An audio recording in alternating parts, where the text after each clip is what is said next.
ایک چھوٹا سا پودا تھا تو جامعہ، جو اخلاص سے اب تناوت ہوا۔ وسلام على عباده الذين اصطفى، أما بعد فأعوذ بالله من الشيطان الرجيم بسم الله الرحمن الرحيم وذروا ظاهر الإثم وباطنه، وقال رسول الله صلى الله عليه وسلم ألا إن في الجسد مضغة إذا صلحت صلح الجسد كله وإذا فسدت فسد الجسد كله ألا وهي القلب۔ صدق الله مولانا العظيم وصدق رسوله النبي الكريم ونحن على ذلك من الشاهدين والشاكرين والحمد لله رب العالمين۔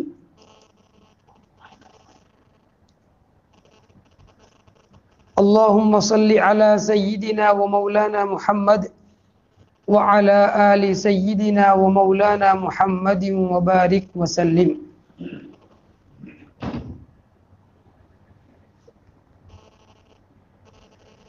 میرے معزز بزرگوں اور بھائیوں، حضرت مولانا ابراہیم صاحب دیولہ دامت برکاتہم العالیہ فرماتے ہیں کہ پہلے زمانہ تھا کہ فوراً نماز کے بعد کہا جاتا تھا کہ آپ لوگ دین کی بات سن کے جائیو،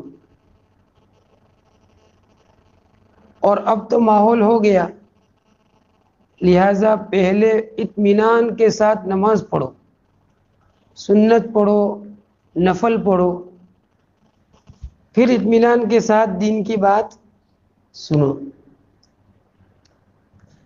اللہ سبحانہ و تعالی نے ہم سب کو عشاء کی نماز با جماعت پڑھنے کی توفیق نصیب فرمائی۔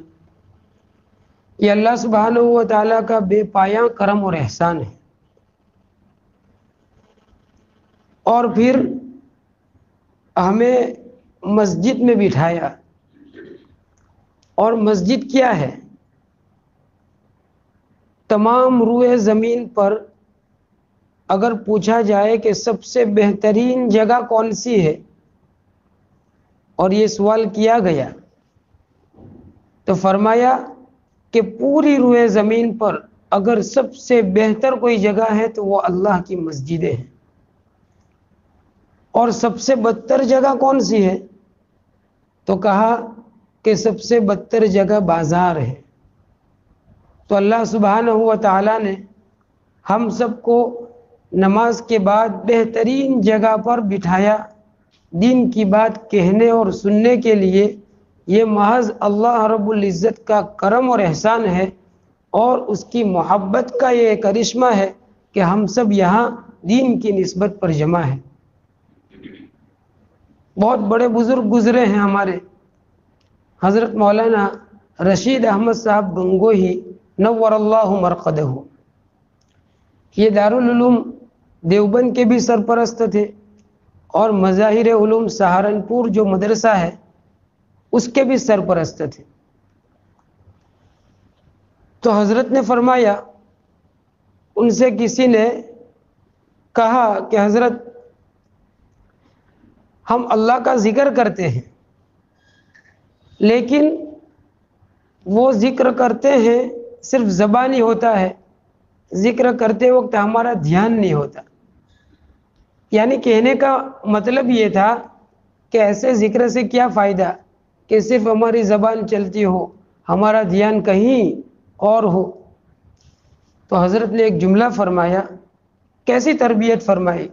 حضرت نے فرمایا کہ اللہ کا نام کس قدر غفلت کے ساتھ کیوں نہ لیا جائے، اثر کیے بغیر نہیں رہتا۔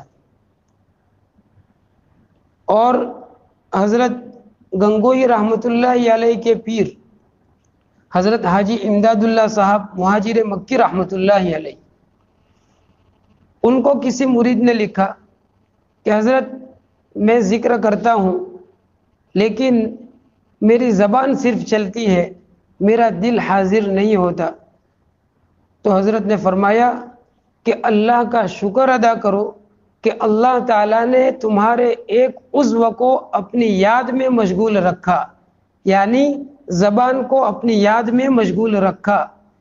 ایک دن آئے گا تم اللہ کی اس نعمت پر شکر ادا کرو کہ اللہ نے تمہاری زبان کو اپنے ذکر میں مشغول رکھا۔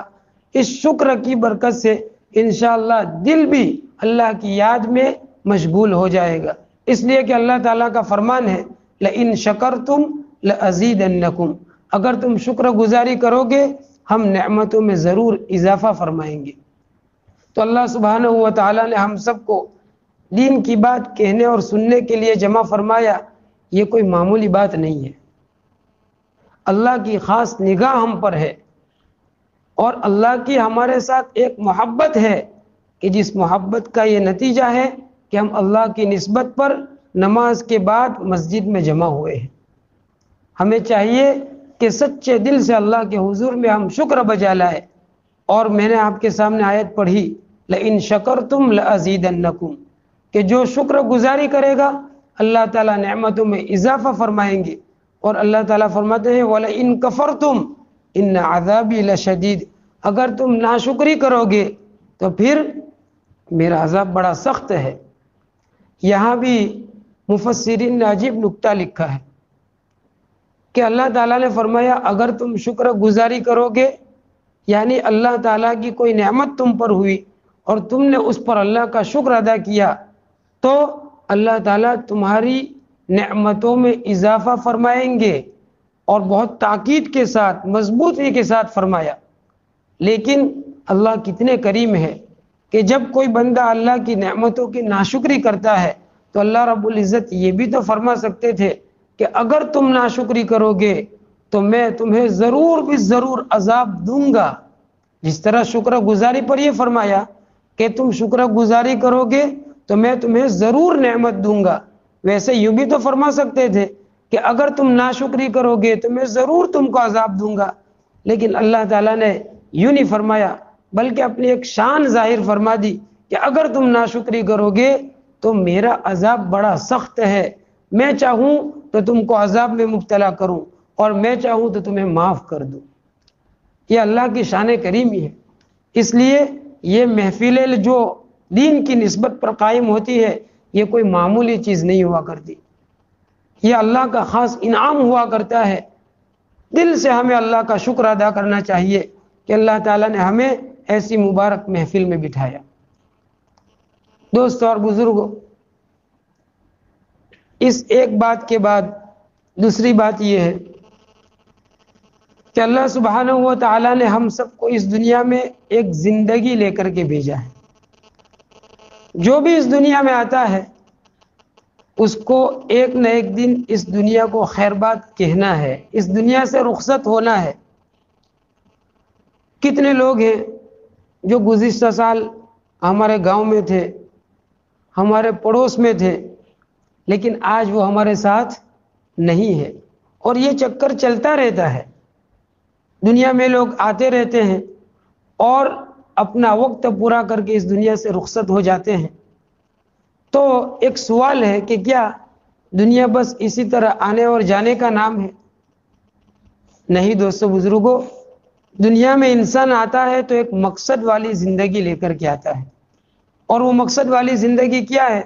خود قرآن نے بتلا دیا وَمَا خَلَقْتُ الْجِنَّ وَالْإِنسَ إِلَّا لِيَعْبُدُونَ، کہ میں نے انسان اور جنات کو اپنی عبادت کے لیے پیدا فرمایا، اپنی معرفت کے لیے پیدا فرمایا، اور دنیا میں انسان زندگی گزارنے کے لیے نہیں آتا، وہ اپنی زندگی بنانے کے لیے آتا ہے۔ لیکن اگر کوئی انسان دنیا میں آ کر صرف زندگی گزارتا ہے، زندگی بسر کرتا ہے، تو زندگی بسر تو ہو جائے گی، گزر تو جائے گی، لیکن اگر زندگی بنائی نہیں ہوگی تو مرنے کے بعد بلکہ مرنے کے وقت سے ہی اس کا انجام اس کو نظر آنے لگتا ہے۔ تو ایک مسلمان کا تو ایمان ہے، ایک مسلمان کا تو یقین ہے کہ وہ اس دنیا میں صرف زندہ رہنے کے لیے اور پھر اپنی زندگی ختم ہو جائے گی تو مرنے کے لیے نہیں آیا ہے، بلکہ آخرت کی لامحدود زندگی بنانے کے لیے اس دنیا میں آیا ہے۔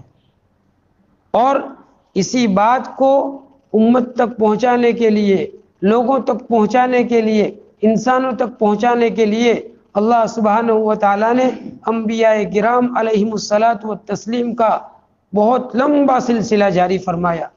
وقت کے نبی آتے تھے اور امت کو سمجھاتے تھے کہ بھئی تمہارے اس دنیا میں آنے کا مقصد کیا ہے، آخر تو جو دنیا میں تم جی رہے ہو یہ تمہاری زندگی کس کے لیے ہے، پھر اس زندگی ختم کرنے کے بعد تمہیں کہاں جانا ہے، اور پھر اس کے بعد تمہارے ساتھ کیا ہونے والا ہے، یہ ساری حقیقت انسانوں کے سامنے کھول کھول کے انبیاء علیہم الصلاۃ والتسلیم نے بیان کر دی ہے۔ تو ایک مسلمان ہمیشہ اپنے پیش نظر یہ رکھے کہ یہ جو میں زندگی گزار رہا ہوں وہ ایک دن ختم ہونی ہے، اور میری اس زندگی کا پورا حساب کل قیامت کے دن مجھے اللہ کے حضور میں دینا ہے۔ اس کو ہمیشہ پیش نظر رکھنا، اسی لیے یہ محفلیں قائم کرائی جاتی ہے کہ دین کی باتیں جب انسان کے دلوں میں پڑتی ہے تو اس کے سامنے حقیقی مقصد اجاگر ہو جاتا ہے کہ کیوں اس دنیا میں وہ آیا ہے۔ اور موت ایک اٹل حقیقت ہے۔ موت کی خبر جب انسان سنتا ہے تو وہ انا للہ و انا الیہ راجعون پڑھتا ہے کہ وہ ایک شخص تھے، وہ آج رخصت ہو گئے۔ لیکن حقیقت یہ ہے کہ جس کا دل اندر سے صاف ہو، اندر سے بنا ہوا ہو، اس کے پیش نظر اپنی آخرت ہو، اس کے سامنے اللہ کے سامنے کھڑے ہونے کا خوف و ڈر ہو، تو وہ دوسرے کی موت کی خبر پر انا للہ پڑھنے سے پہلے یہ انا للہ پڑھے گا کہ ہائے میری بھی زندگی کے بہت سارے ایام ختم ہو چکے، مجھے ان میری زندگی کے ایام میں جو آخرت بنانی چاہیے تھی میں نے اپنی آخرت کے لیے تو کوئی محنت نہیں کی، میں نے تو اپنی آخرت کے لیے کوئی تیاری نہیں کی، تو ہائے میری زندگی کے اتنے ایام رخصت ہو گئے۔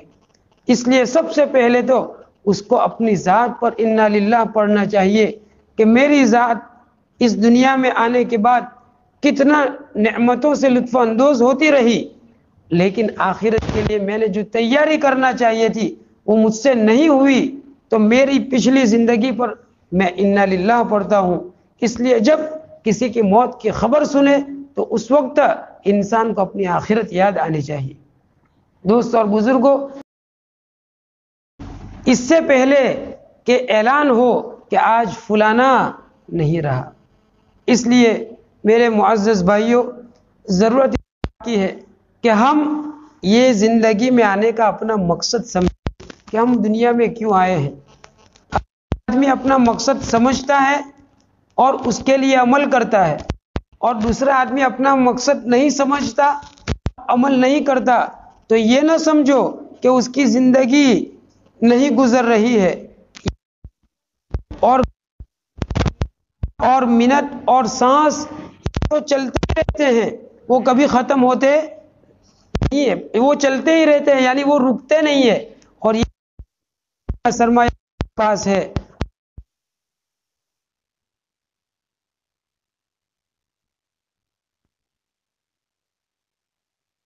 مال اس کو موت کے وقت اور موت کے بعد کام دینے والا۔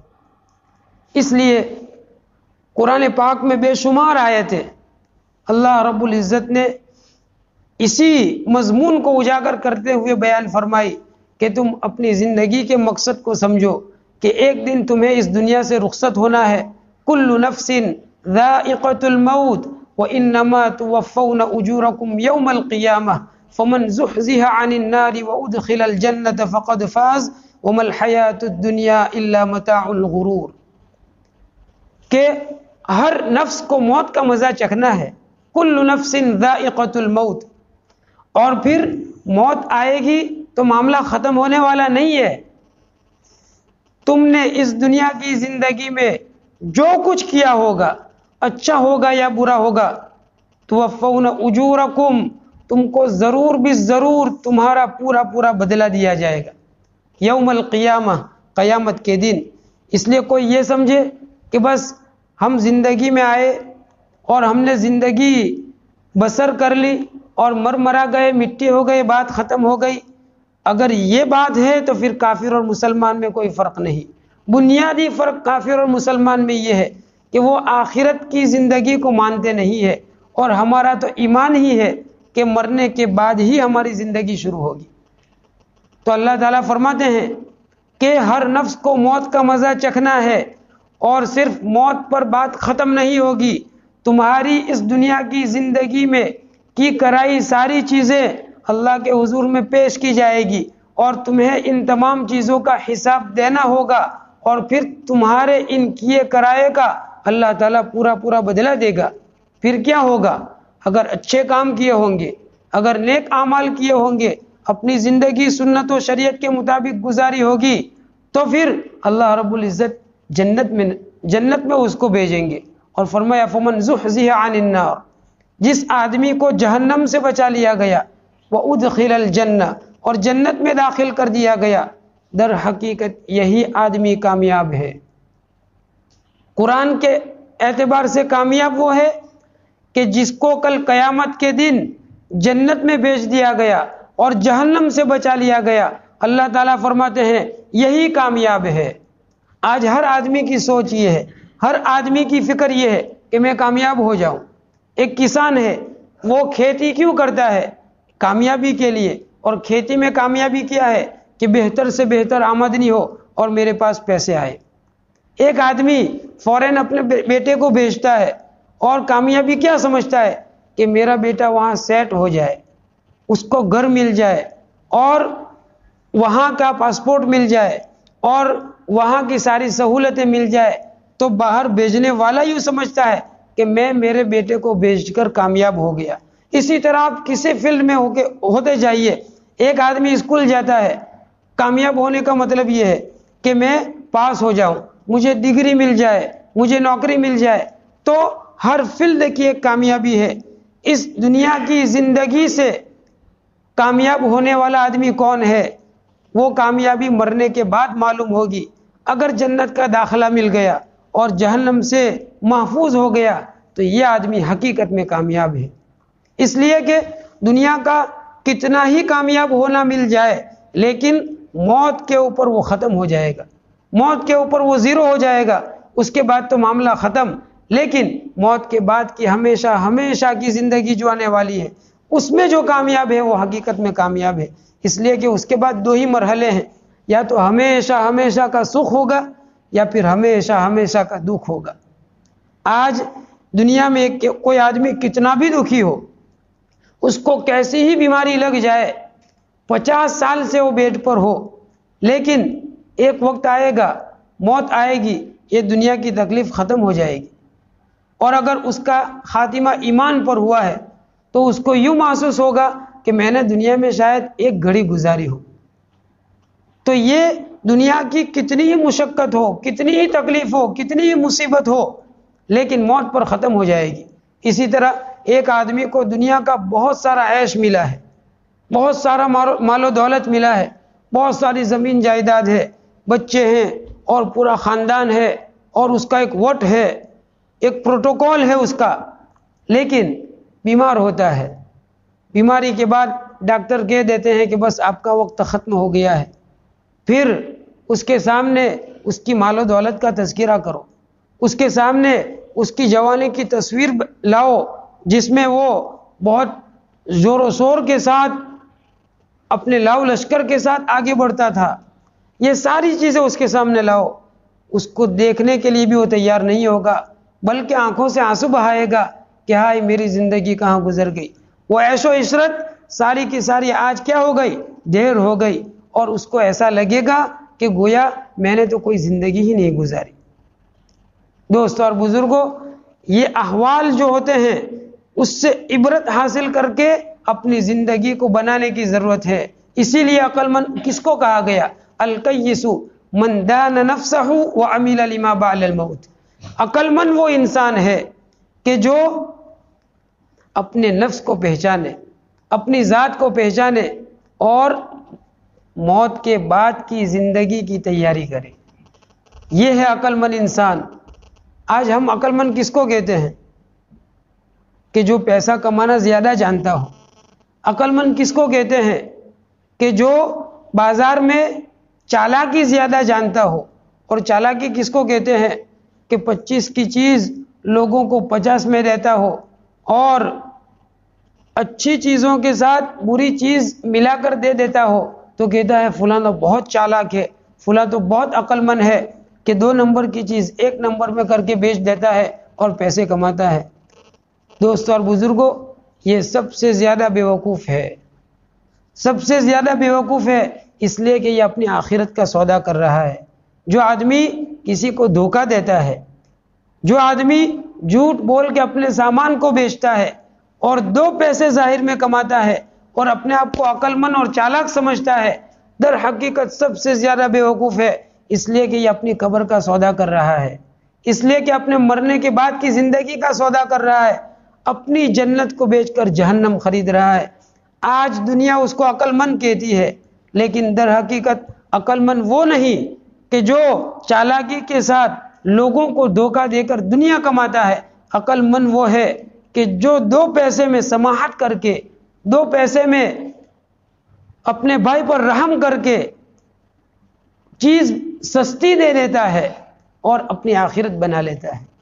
ایک آدمی نرمی کا معاملہ کرتا ہے، اس کے سامنے غریب آتا ہے اور کہتا ہے کہ مجھے ضرورت ہے، اور چیز 10 روپے کی ہوتی ہے، لیکن اس پر ترس کھا کر، رحم کھا کر وہ 10 کی چیز 2 روپیہ کم میں 8 روپے میں دے دیتا ہے، اور جذبہ ایک مسلمان کی مدد کرنے کا ہوتا ہے، تو لوگ تو یہ کہیں گے کہ یہ 100 کے 60 کرتا ہے، بیوقوف ہے، کوئی بھی آتا ہے اس کو 2 نرم بول بولتا ہے اور بنا جاتا ہے، تو لوگوں کی نگاہ میں تو یہ بیوقوف ہے، لیکن حقیقت میں 2 پیسے ظاہر میں اس کے کم ہو رہے ہیں، لیکن وہ اپنی آخرت بنا رہا ہوتا ہے۔ اس لیے دوستو اور بزرگوں، عقل مندی کا معیار وہ نہیں ہے جو لوگوں کی نگاہ میں ہے، عقل مندی کا معیار وہ ہے جو شریعت ہمیں بتلاتی ہے۔ اس لیے یہ جو وقت ملا ہے بہت قیمتی سرمایہ ہے، اور جو زمانہ قیامت کے قریب ہوتا چلا جائے گا، وقت سے برکت اٹھا لی جائے گی۔ جو پہلے 1 مہینے میں ہوتا تھا، 1 مہینہ گزرتا تھا پہلے، آج یوں لگتا ہے کہ دن گزر جاتا ہے۔ تو 1 مہینہ گزرنے میں ایسا لگتا ہے جیسے دن گزرا، بلکہ ہم دیکھتے ہیں کہ گزشتہ لاک ڈاؤن لگا 1 سال ہو گیا، ایسا لگتا ہے کہ کل ہی لاک ڈاؤن لگا تھا، اور آج دوسرے لاک ڈاؤن کی باتیں ہو رہی ہے۔ 1 سال کیسے گزر گیا؟ پچھلا رمضان کس قسم پرسی میں گزرا اور دوسرا رمضان آ گیا۔ اب ہم ذرا سوچیں کہ پچھلے رمضان اور اس رمضان کے درمیان میں نے کیا اور یہ زمانہ میرا کیسا گزرا، ہم کو یاد بھی نہیں ہوگا کہ ہم نے کیا۔ یعنی 1 دن گویا گزرا، اس طرح لگتا ہے۔ جیسے جیسے قیامت قریب آتی جائے گی، وقت کی برکت اٹھا لی جائے گی۔ اس لیے اور آج کا حال یہ ہے کہ کسی کو کچھ پتہ نہیں کہ کل کیا ہونے والا ہے۔ یعنی جو ایک معمول کے مطابق دنیا چلتی ہے، آج وہ ماحول نہیں رہا۔ کل کیا سے کیا ہو جائے کچھ پتہ نہیں، چلتے چلتے نوجوان آج رخصت ہو رہے ہیں۔ اس لیے میرے معزز بھائیوں، آج ضرورت اس بات کی ہے کہ ہم اپنی آخرت کی فکر کریں۔ انسان کے لیے بہترین سرمایہ اور بہترین اگر تنبیہ کی کوئی چیز ہے تو وہ آخرت کی یاد ہے۔ آپ علیہ الصلوۃ والسلام کا ارشاد ہے، اکثروا ذکر حازم اللذات، کہ تم لذتوں کو توڑنے والی چیز کو کثرت سے یاد کرو، اور وہ کیا ہے؟ الموت، موت ہے۔ اس لیے میں دوسرے نمبر پر جو بات آپ کے سامنے رکھ رہا ہوں وہ یہ ہے کہ انسان کو روزانہ کم سے کم 1 مرتبہ موت کا تذکرہ اپنی زبان پر لانا چاہیے۔ بلکہ حدیث شریف میں ہے جس کا خلاصہ ہے کہ جو آدمی دن میں 25 مرتبہ موت کو یاد کرتا ہے، اگر اس کا انتقال ہو جائے تو شہید ہو کر مرتا ہے۔ تو ہمیں چاہیے کہ بہت آسانی ہے، یوں دعا کر لے، اللہم بارک لنا فی الموت وفیما بعد الموت، 25 مرتبہ روزانہ یہ دعا پڑھ لے، انشاءاللہ اس کی برکت یہ ہوگی کہ ہمارے دل میں 1 مرتبہ جب موت کا تذکرہ ہوگا تو ہمارا اگر قدم کسی گناہ کی طرف اٹھتا ہوگا تو ایک مرتبہ موت کی یاد کی وجہ سے وہ رک جائے گا۔ اس لیے ہمارے اکابرین وہ تو اس کا اہتمام کرتے تھے، اپنی انگوٹھی میں یوں لکھواتے تھے الموت، یا بعض تو ایسے تھے کہ اپنے ساتھ ایک غلام رکھتے تھے، وہ تھوڑی تھوڑی دیر کے بعد ان کے سامنے تذکرہ کیا کرتا تھا الموت الموت الموت، کہ جب یہ موت کا تذکرہ ہوتا ہے تو انسان کی پھر زندگی گمراہی سے بچا لی جاتی ہے۔ انسان جب گناہ کی طرف قدم آگے بڑھاتا ہے، اس کے سامنے موت آتی ہے، اس کے سامنے موت کا تذکرہ ہوتا ہے، اس کے سامنے موت کی یاد ہوتی ہے، تو پھر اس کے گناہ کی طرف اٹھنے والے قدم ایک مرتبہ رک جایا کرتے ہیں۔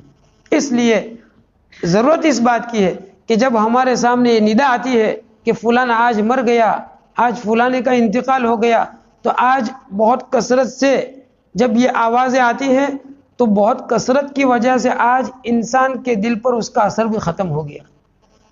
اور لاک ڈاؤن میں تو یہ حال تھا کہ بس انتقال ہوا، پڑوس والے محلے والے کو بھی پتہ نہیں، اور دفن کر دیا گیا۔ تو بار بار جب موت کی خبر آتی ہے تو جب دل قاسی اور سخت ہو جاتا ہے تو موت کا اثر بھی دل پر ہوتا نہیں ہے۔ اور آدمی کی موت اس سے زیادہ کیا ہو سکتی ہے دل کی، کہ موت کے تذکرے سے بھی اس کا دل نصیحت حاصل نہ کرے۔ اس لیے دوسری بات یہ ہے، پہلی بات یہ ہے کہ ہم اللہ کے انعامات پر اللہ کا شکر ادا کریں، بالخصوص جب ہم کسی دینی محفل میں جمع ہو اور دینی کام ہم کریں، اس وقت ہمارا دل اللہ کے شکر سے لبریز ہونا چاہیے۔ پھر دوسری چیز یہ ہے کہ ہم دن میں کم سے کم ایک مرتبہ تو موت کو ضرور یاد کر لیا کریں۔ اور پھر تیسری بات یہ ہے کہ اب ہم جس زمانے میں جا رہے ہیں وہ ہے ماہ مبارک کا مہینہ، رمضان المبارک کا مہینہ۔ رمضان المبارک کا مہینہ بہت بابرکت مہینہ۔ بھائی ہر چیز کی ایک سیزن ہوتی ہے، تجارت والے بھی ایک سیزن میں تجارت زیادہ کرتے ہیں کہ اس وقت اتنا کما لیتے ہیں کہ سال بھر پھر ان کو کافی ہو جاتا ہے، اور عام دنوں میں معمول کے مطابق چلتا ہے۔ ہم سب آخرت کے کسان ہیں۔ الدنیا مزرعۃ الآخرہ، دنیا آخرت کی کھیتی ہے، اور اللہ تعالیٰ فرماتے من کان یرید حرث الآخرہ نزد لہ فی حرثی، کہ جو آدمی آخرت کی کھیتی کرتا ہے تو اللہ تعالیٰ اس کو بہت زیادہ عطا کرتے ہیں۔ تو ہم سب آخرت کے کسان ہیں، ہمیں ہر وقت اپنی آخرت بنانے کی فکر چاہیے، اور ہماری زندگی اسی طرح گزرے کہ ہمارے ہر عمل سے آخرت نکلے۔ آخرت دوستو بزرگوں کو ایسی چیز نہیں ہے کہ وہ 7 آسمان کے اوپر ہے، ہمارے بس کا کام نہیں ہے، بلکہ آخرت تو ہماری اسی دنیا سے نکلتی ہے۔ کسی مسلمان کے سامنے محبت کے ساتھ مسکرا کر بات کرنا یہ بھی صدقے کا ثواب رکھتا ہے، اس سے بھی ہماری آخرت نکلتی ہے۔ کوئی مسلمان ہم سے ملتا ہے، اس کو السلام علیکم ورحمۃ اللہ وبرکاتہ کہنا، اس سے بھی ہماری آخرت نکلتی ہے۔ کسی یتیم کو دیکھ کر اس کے سر پر ہاتھ رکھنا، جتنے بال آپ کے ہاتھ کے نیچے آئیں گے اتنی نیکیاں آپ کے نامہ اعمال میں لکھی جاتی ہے۔ یتیم کے سر پر ہاتھ رکھنا، اس سے بھی آپ کی آخرت نکلتی ہے۔ آدمی سوتا ہے، سوتے وقت دعا پڑھ کے سوتا ہے، اپنی آخرت بنا کے سوتا ہے۔ جب سو کر اٹھتا ہے اور دعا پڑھ کے اٹھتا ہے، اپنی آخرت بناتا ہے۔ اپنی بیوی کے ساتھ جب ملتا ہے، محبت کے ساتھ ملتا ہے، اپنی آخرت بناتا ہے۔ تو اسی دنیا کی زندگی میں رہ کر کے ہمیں آخرت بنانا ہے، یہ تو روزمرہ کے معمول ہے۔ لیکن ایک سیزن وہ ہے، وہ رمضان المبارک کا، کہ آپ ایک نفل عبادت کرو گے، عام دنوں کے فرض کے برابر ثواب ملے گا۔ ایک فرض آپ ادا کرو گے، 70 فرض کے برابر ثواب ملے گا۔ کون ہے کہ جس کے سامنے یہ بولی لگے کہ آج آؤ مارکیٹ میں، آپ کی چیزوں کا دام 70 گنا زیادہ ہے، ٹولے بھر بھر کے لے جائیں گے اس منڈی میں، اگر نہ ہوگا تو کسی اور سے آدھے میں خرید کر کے بھی بیچنے جائیں گے۔ کیوں؟ اس لیے کہ یہ دنیا کا مال و دولت ہماری نگاہوں میں نفع ہے، یہ آخرت کی نیکیاں معاف کیجئے آج ہماری نگاہوں میں کوئی وقت نہیں رکھتی۔ دوستوں اور بزرگوں، ہمارے دلوں میں وقت ہو یا نہ ہو، اور مال کی وقت ہو یا نہ ہو، لیکن اللہ کا قانون اٹل ہے، مرنے کے بعد اسی کا چلن ہے، مرنے کے بعد یہی نیکیاں اور گناہوں کا چلن ہوگا۔ اس لیے ہمیں اپنی آخرت بنانے کی فکر کرنی چاہیے۔ کہ کیسے میری آخرت بن جائے، اور آخرت بنانے کے لیے کہیں اور جانے کی ضرورت نہیں ہے۔ ہم جو زندگی 24 گھنٹے کی گزار رہے ہیں اسی سے ہم اپنی آخرت نکال سکتے ہیں۔ میں نے چند مثالیں آپ کے سامنے پیش کر دی، بس اسی طرح زندگی گزارنا ہے، لیکن نبی کریم صلی اللہ علیہ وسلم کے طریقوں کو فالو کرنا ہے۔ آپ علیہ الصلوۃ والسلام کے طریقوں کے مطابق زندگی گزارنا ہے کہ آپ علیہ الصلوۃ والسلام مسجد میں کیسے آتے تھے، آپ علیہ الصلوۃ والسلام گھر میں کیسے جاتے تھے، آپ علیہ الصلوۃ والسلام اپنی بیوی کے ساتھ، بچوں کے ساتھ کیسے رہتے تھے، آپ علیہ الصلوۃ والسلام پڑوسیوں کے ساتھ کیسے رہتے تھے۔ بس ہمیں بھی اسی طرح زندگی گزارنا ہے، لیکن اگر نبی کریم صلی اللہ علیہ وسلم کے طریقوں کے مطابق زندگی گزرے گی تو چاہے ظاہر میں دنیا نظر آتی ہے لیکن در حقیقت یہی دنیا ہماری آخرت کا ذریعہ بن جاتی ہے۔ تو دوسری چیز یہ ہے کہ فکر آخرت ہمارے دلوں میں بسائے، اور فکر آخرت کے لیے بہترین چیز موت کی یاد ہے۔ اور تیسری چیز کہ نیک اعمال میں اپنے آپ کو لگائے۔ نماز سب سے اہم ترین عبادت، اس کے بعد روزہ اہم ترین عبادت، اگر مال ہے تو زکوٰۃ دینا اللہ کی بہت بڑی عبادت، پھر مال ہے اور وسعت ہے تو حج کو جانا بہت بڑی عبادت، اسی طرح قرآن پاک کی تلاوت کرنا، ذکر و اذکار کرنا، دعا مانگنا، اور بہت ساری قسم کی عبادتیں، یہ سب روح کی خوراک ہے۔ جس طرح ہمارے جسم کی خوراک ہوتی ہے اس طرح روح کی خوراک ہے۔ جتنی عبادتیں ہیں، جتنے نیک اعمال ہیں، وہ ہمارے روح کو توانا اور مضبوط کرنے والے ہیں۔ اور دوسری چیز ہے اپنے آپ کو گناہوں سے بچانا، یہ بہت بڑی چیز ہے۔ اپنے آپ کو گناہوں سے بچانا یہ سب سے اہم ترین چیز ہے۔ عبداللہ ابن عباس رضی اللہ تعالیٰ عنہما بہت بڑے صحابی ہے، مفسر قرآن، امام المفسرین جن کو کہا جاتا ہے۔ بچپن میں ہی آپ علیہ الصلوۃ والسلام کی صحبت میں رہے، علم سیکھا۔ ان سے کسی نے پوچھا کہ حضرت ایک آدمی ہے، وہ بہت زیادہ نیک اعمال کرتا ہے لیکن گناہ بھی بہت زیادہ کرتا ہے، اس کے بالمقابل دوسرا ایک آدمی ہے جو نیک اعمال یعنی نفلی عبادتیں کم کرتا ہے لیکن اس کے گناہ بھی بہت کم ہے، یعنی قلیل العمل اور قلیل الذنوب ہے۔ دوسرا آدمی ہے کثیر العمل کثیر الذنوب، تو ان میں آپ کمپیریزن کرو تو کس کو پسند کرتے ہو؟ کسی نے عبداللہ ابن عباس رضی اللہ تعالیٰ عنہما سے پوچھا تو حضرت نے فرمایا کہ گناہوں سے اپنے آپ کو بچانا اس سے زیادہ بڑھ کر میں کسی چیز کو نہیں سمجھتا ہوں، یعنی اپنے آپ کو گناہوں سے بچانا بہت بڑی چیز ہے۔ اللہ تعالیٰ فرماتے ہیں وَذَرُوا ظَاهِرَ الْإِثْمِ وَبَاطِنَهُ، کہ تم گناہوں کو چھوڑ دو، چاہے ظاہری گناہ ہو چاہے باطنی گناہ ہو۔ آج الحمدللہ کچھ عمل تو ہم نیک کر لیتے ہیں، اور یہ نیک عمل کی توفیق بھی اللہ کی بہت بڑی نعمت ہے، بہت بڑی دولت ہے، لیکن صرف ان نیک عمل پر اکتفا کرنا یہ ہماری عقل مندی نہیں ہوگی، بلکہ ہمیں ان نیک اعمال کرنے کے بعد ان نیک عمل کی حفاظت کرنا بھی بہت ضروری ہے۔ اللہ تعالیٰ فرماتے ہیں من جاء بالحسنۃ فلہ عشر امثالھا، جو آدمی نیک عمل لے کر کے آئے گا، نیک عمل لے کر کے آئے گا تو ایک نیکی کے بدلے میں ہم اس کو 10 گنا نیکیاں دیں گے۔ من جاء بالحسنۃ فلہ عشر امثالھا، یعنی نیکی کرنے پر نہیں بلکہ نیکی لے کر کے آنے پر۔ ایک آدمی ہے وہ نیکی کرتا ہے لیکن نیکی کو بچاتا نہیں ہے، نیکی ختم ہو جاتی ہے، پھر جب وقت آتا ہے اس کے پاس کچھ بھی نہیں ہوتا۔ مثلا ایک آدمی ہے وہ ایک مہینے کی 1 لاکھ سیلری کماتا ہے، 1 لاکھ تنخواہ ہے اس کی، لیکن یہاں اڑاتا ہے وہاں اڑاتا ہے اور مہینہ ختم نہیں ہوتا اس کی تنخواہ ختم ہو جاتی ہے۔ اب جب موقع آتا ہے اس کے یہاں پیسوں کی ضرورت آتی ہے تو اس کے پاس پیسے نہیں ہے، پھر در در کی ٹھوکریں کھاتا ہے اور کوئی اس کو پیسہ نہیں دیتا، اس لیے کہ سب جانتے ہیں کہ مہینہ بھر میں یہ 1 لاکھ روپیہ کماتا ہے۔ کون عقل مند کہے گا کہ لاکھ روپیہ کماتا ہے لیکن اس کے پاس روپیہ بھی بچتا نہیں ہے؟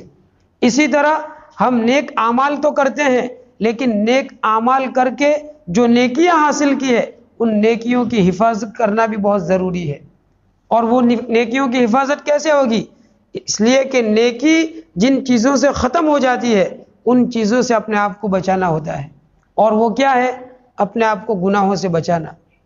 اگر کوئی آدمی حسد کرتا ہے، کسی کو ہم نے دیکھا کہ اس کے پاس گاڑی ہے، اس کے پاس بنگلہ ہے، اس کے بچے ہیں، بہت زندگی اس کی سکھی سکھی گزر رہی ہے، اور اس آدمی کے پاس وہ مال و دولت نہیں ہے، تو اس کا دل اندر سے کوڑتا ہے اور یوں کہتا ہے کہ اس کے پاس اتنے پیسے ہیں، اس کے پاس اتنی گاڑیاں، اتنی زمینیں، اور اس کے یہاں یہ ہے وہ کیسا سکھمئی زندگی، اور میرے پاس کچھ نہیں ہے۔ اب دل میں کڑن پیدا ہوتی ہے، اور اس کے بعد اس کی تمنا یہ ہوتی ہے کہ اس کے پاس سے یہ ساری چیزیں چھن جائے۔ اس کو کہتے ہیں حسد۔ اب وہ 5 ٹائم کی نماز پڑھتا ہے، ہر نماز کے بعد تسبیحات پڑھتا ہے، روزانہ 3 پارے کی تلاوت کرتا ہے، لیکن کوئی بھی اپنے سے اچھا نظر آتا ہے، دل میں حسد پیدا ہوتا ہے۔ بس یہ ایک گناہ اس کے دل کا ہوتا ہے۔ اور حسد کیسا گناہ ہے کہ حسد تمہاری نیکیوں کو ایسے کھا جاتی ہے، ایسے کھا جاتا ہے جیسے سوکھی لکڑی کو آگ کھا جاتی ہے۔ اب یہ دن بھر محنت کر کر کے نیکیاں کرتا ہے، لیکن دل میں حسد پالتا ہے، تو اس کی یہ حسد اس کی ساری نیکیوں کو خاکستر کر دیتی ہے۔ اس لیے جہاں ہم نیک اعمال کریں وہاں بہت ضروری ہے کہ اپنے آپ کو گناہوں سے بچائے۔ میں آپ کو ایک مثال دے کر سمجھاتا ہوں۔ ایک آدمی ہے، ہم کسان لوگ ہیں، ایک آدمی ہے، اس نے مسجد کا ایک باڑا حراجی میں لیا کہ وہ تو پڑتر ہے، بارش ہوگی اور اس کے بعد اس میں گھاس اگے گی، تو وہ گھاس میں کاٹ کے اس کو گھاسڑی بنا کے بیچوں گا۔ تو پہلے وہ کیا کرتا ہے؟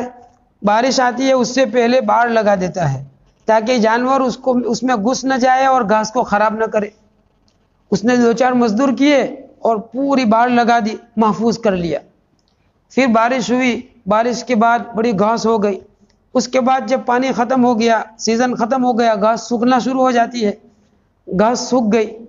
اب اس نے دیکھا کہ گھاس سوکھ گئی ہے، اب اس کو کاٹ کے مجھے جمع کرنا ہے، گھاسڑی بنانی ہے۔ تو وہ 10, 12, 15, 20 مزدور کو لے جاتا ہے، اور پھر 1 دن کٹائی کرتا ہے، 2 دن، 20 دن اس کی کٹائی میں لگ جاتی ہے۔ پھر وہ اس کو اور سکھاتا ہے، اور سکھانے کے بعد اس کو باندھ کر کے ایک جگہ لاتا ہے، گوداؤن میں جمع کرتا ہے۔